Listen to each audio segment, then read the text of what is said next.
আসসালামু আলাইকুম সবাইকে। আমাদের নিউরাল নেটওয়ার্কে আমরা যখন মডেল তৈরি করার পর আমরা মডেল কম্পাইল ব্যবহার করি। হ্যাঁ, আমরা এখন কি করব, মডেলকে কম্পাইল করব। তো মডেল কম্পাইল করার সময় কম্পাইল করার মাধ্যমে আমরা মডেলকে ট্রেনিং এর জন্য প্রস্তুত করি। এখানে আমরা অপটিমাইজার হিসেবে দেখেন, আমরা অপটিমাইজার হিসেবে কি ব্যবহার করেছি, অ্যাডাম অ্যাডাম ব্যবহার করেছি। অ্যাডাম অপটিমাইজার নিউরাল নেটওয়ার্কের ওয়েটগুলো এফিশিয়েন্ট ভাবে আপডেট করে এবং দ্রুত কনভার্জেন্সে সাহায্য করে। এরপর আমরা লস ফাংশন যেটা ব্যবহার করছি, দেখেন লস ফাংশন হিসেবে আমরা ক্যাটাগরিক্যাল কসেন্ট্রপি ব্যবহার করেছি।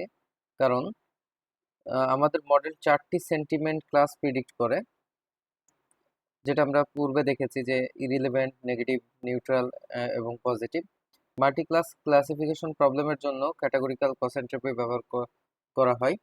হ্যাঁ, না হলে যখন আমরা যদি বাইনারি হইতো তাহলে বাইনারি কসেন্ট্রপি ব্যবহার করতাম, যদি দুইটা ক্লাস থাকতো। যেহেতু এখানে মাল্টিপল ক্লাস, তার জন্য আমরা কিন্তু এখানে ব্যবহার করছি ক্যাটাগরিক্যাল কসেন্ট্রপি, স্পার্স ক্যাটাগরিক্যাল কসেন্ট্রপি।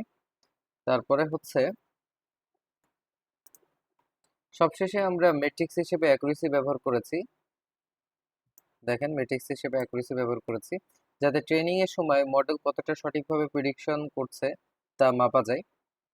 এভাবে মডেল কম্পাইল করার মাধ্যমে নিউরাল নেটওয়ার্ক ট্রেনিং এর জন্য প্রস্তুত করা হয়।